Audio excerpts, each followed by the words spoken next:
कहानी की शुरुआत होती है एक इंडोर स्विमिंग पूल से, जहां दो बहनें स्मैंथा और जैना मजे से तैर रही हैं। अचानक स्मैंथा की कीमती हीरे की अंगूठी पानी में गिर जाती है और दोनों बहनें उसे ढूंढने के लिए तुरंत गहरे पानी में गोता लगाती हैं। लेकिन अंगूठी तो मिलती नहीं, उल्टा जैना के बाल पूल के फिल्टर में फंस जाते हैं। स्मैंथा तुरंत अपनी बहन को छुड़ाने की कोशिश करती है। उन्हें अंदाजा भी नहीं था कि इससे भी बड़ी मुसीबत सिर पर आने वाली है। इतने में पूल मैनेजर माइकल को लगता है कि सभी लोग जा चुके हैं।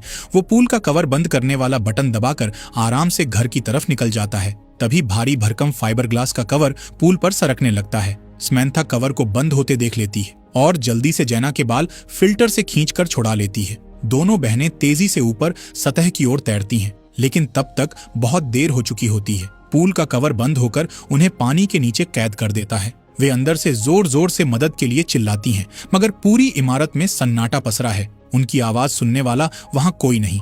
दोनों पूरी ताकत से कवर को धक्का देती हैं, लेकिन वो टस से मस नहीं होता। रही सही कसर ये है कि पुल उस दिन के बाद अगले हफ्ते भर के लिए बंद रहने वाला था, यानी तुरंत मदद मिलने की कोई उम्मीद भी नहीं थी। अब दोनों बहनें पूरी तरह निराश हो चुकी हैं। वे किसी निकलने के रास्ते की तलाश में इधर उधर देखने लगती हैं। तभी उन्हें कवर में एक छोटा सा छेद दिखता है, लेकिन वो इतना छोटा है कि उसमें एक हाथ भी बाहर नहीं निकल सकता। स्मैंथा को पानी में एक प्लास्टिक बोर्ड तैरता हुआ मिल जाता है और वो उस छेद को चौड़ा करने की कोशिश करती है। वो जी जान लगाकर रगड़ती है, पर छेद जस का तस बना रहता है। ये हालत देखकर जैना आपा खो बैठती है। गुस्से में वो सारी गलती स्मैंथा को ठहराती है। जैना चिल्लाती है कि अगर उस बेवकूफ अंगूठी के पीछे न जाते तो वे यहाँ फंसते ही नहीं। स्मैंथा बहस में नहीं पड़ती। वो चुपचाप फिर से अकेले ही पानी के नीचे गोता लगाती है और इस बार अंगूठी ढूंढकर निकाल लेती है। लेकिन पानी के अंदर उसे एक और अहम बात पता चलती है। उसके पैरों के नीचे पानी निकासी की जो लोहे की जाली है वो थोड़ी ढीली लग रही है। स्मैंथा सोचती है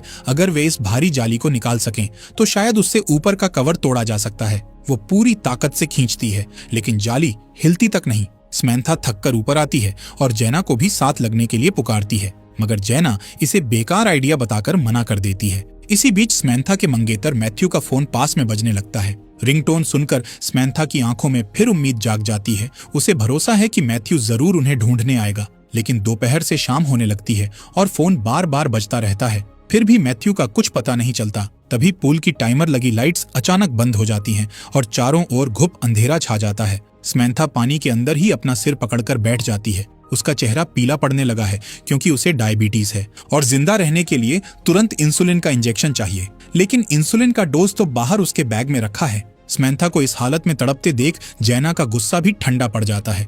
वो चुपचाप उसी प्लास्टिक बोर्ड को उठाकर छेद को फिर चौड़ा करने की कोशिश करने लगती है। इस तरह पानी में फंसे फंसे उन्हें करीब 4 घंटे बीत चुके हैं। अचानक पूल की लाइट फिर से जल उठती है। कोई अंदर आया है। ये रात की शिफ्ट वाली सफाई कर्मी एमिली है। किसी के आने की आहट से अंदर फंसी बहनें कवर को जोर जोर से पीटती हैं और चिल्लाकर मदद के लिए गुहार लगाती हैं। लेकिन एमिली उनके चीखने चिल्लाने को पूरी तरह नजरअंदाज कर देती है। उल्टा वो पूल के किनारे रखे स्मैंथा के सामान को टटोलने लगती है। एमिली को स्मैंथा का पर्स मिलता है जिसमें बस थोड़े से पैसे और एक बैंक कार्ड है। ये देखकर एमिली मायूस हो जाती है। फिर वो सबसे पहले पूल के सारे सिक्योरिटी कैमरास बंद कर देती है। उसके बाद एमिली बड़े आराम से कवर के पास आती है और जैसे कुछ हुआ ही ना हो उन बहनों से बात करने लगती है। बातों बातों में पता चलता है कि एमिली हाल ही में चोरी के आरोप में जेल से रिहा हुई है। उस पर काफी कर्ज है, घर पर एक बेटी भी है और उसे पैसों की सख्त जरूरत है। उसका प्लान सीधा है, इन दोनों बहनों से पैसे ऐंठने का।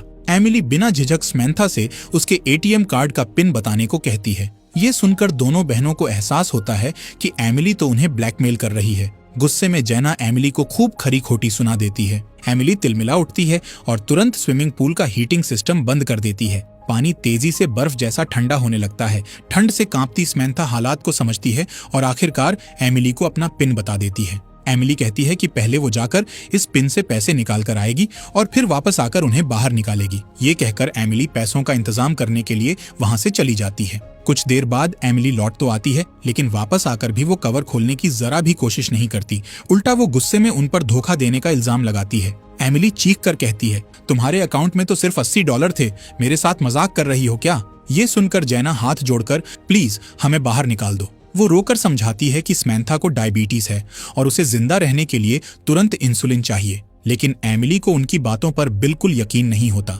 स्मैंथा को और ज्यादा कमजोर पड़ते देख जैना के दिल में एमिली के लिए गहरी नफरत भर जाती है। वो मन ही मन इस निर्दयी औरत से बदला लेने की ठान लेती है। जैना एक चाल चलते हुए एमिली को कवर के छेद के पास झुकने पर मजबूर कर देती है और अचानक उस पर हमला कर देती है। एमिली को चोट तो लग जाती है, लेकिन इसके बाद हालात और बिगड़ जाते हैं। एमिली बुरी तरह बौखला जाती है और गुस्से में सीधे कंट्रोल रूम की तरफ दौड़ जाती है। वहां वो स्विमिंग पूल का क्लीनिंग सिस्टम ऑन कर देती है। अचानक पूल के पाइपों से तेज दबाव के साथ क्लोरीन गैस छोड़ी जाने लगती है। तीखी क्लोरीन से बहनों का सिर चकराने लगता है और वे घबराकर पानी में इधर उधर छटपटाने लगती हैं। दोनों जान बचाने के लिए संघर्ष कर रही हैं, लेकिन समैंथा तो पहले से ही बहुत कमजोर है। वो बेहोश होकर पानी में डूबने लगती है।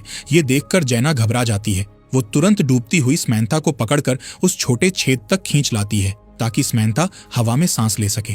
दोनों बहनों को लगभग डूबते देख एमिली को भी झटका लगता है। वो नहीं चाहती कि उसकी वजह से किसी की मौत हो जाए, इसलिए वो भागकर तुरंत क्लीनिंग सिस्टम बंद कर देती है। इसके बाद एमिली दोबारा उन बहनों के पास आती है और इस बार सीधे समैंथा की हीरे की अंगूठी मांगती है। समैंथा हिचकिचाती है, लेकिन मजबूरी में अपनी अंगूठी उतारकर एमिली के हवाले कर देती है। एमिली अंगूठी को उलट पलट कर देखती है और मन ही मन सोचती है कि इसे बेचकर अच्छे पैसे मिल जाएंगे। अब उसे समझ आ जाता है कि इन बहनों से इससे ज्यादा वो कुछ नहीं ले सकती, इसलिए एमिली कंट्रोल रूम में जाकर पूल का कवर खोलने की कोशिश करती है। लेकिन जैसे ही वो कवर खोलने का कोड डालती है, सिस्टम एरर दिखाता है। दरअसल माइकल ने पूल का पासवर्ड पहले ही बदल दिया था।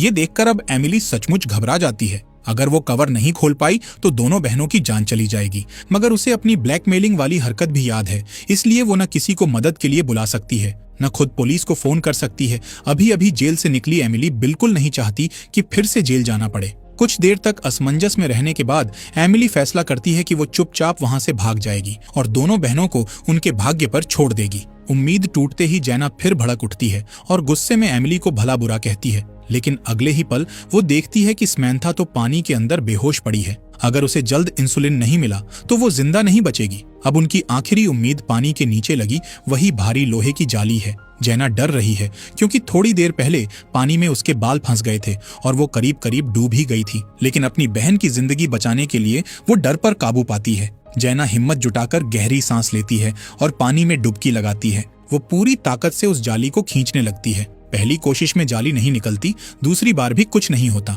आखिर उसे स्विमसूट की एक स्ट्रैप दिखती है और वो उसे पकड़ने के हैंडल की तरह इस्तेमाल करती है। इस बार जाली जोर से खींचकर निकल आती है। जैना तुरंत ऊपर सतह पर आकर उस लोहे की जाली को उठाकर कवर पर जोर जोर से मारती है। कवर पर दरारें पड़ने लगती हैं और कुछ ही वार के बाद एक तेज आवाज के साथ कवर टूटकर खुल जाता है। जैना फटाफट समैंथा को पानी से निकालकर बाहर किनारे पर खींच लाती है और उसे तुरंत इंसुलिन का इंजेक्शन लगा देती है। थोड़ी देर में समैंथा को होश आ जाता है और जैना राहत की सांस लेती है।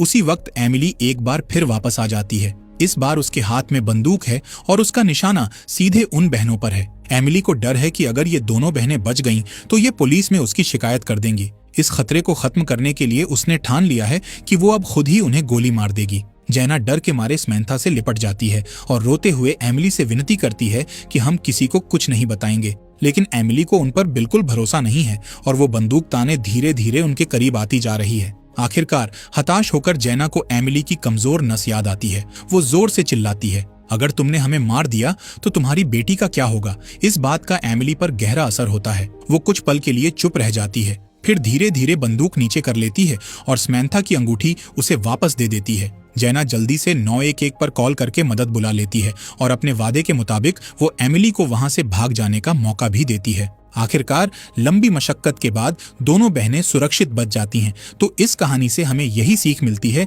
कि तैरते समय कभी भी गहने पहनकर पानी में नहीं उतरना चाहिए और हमेशा स्विमिंग कैप पहनकर ही तैरना चाहिए। और इसी के साथ ये कहानी यहीं पर खत्म हो जाती है।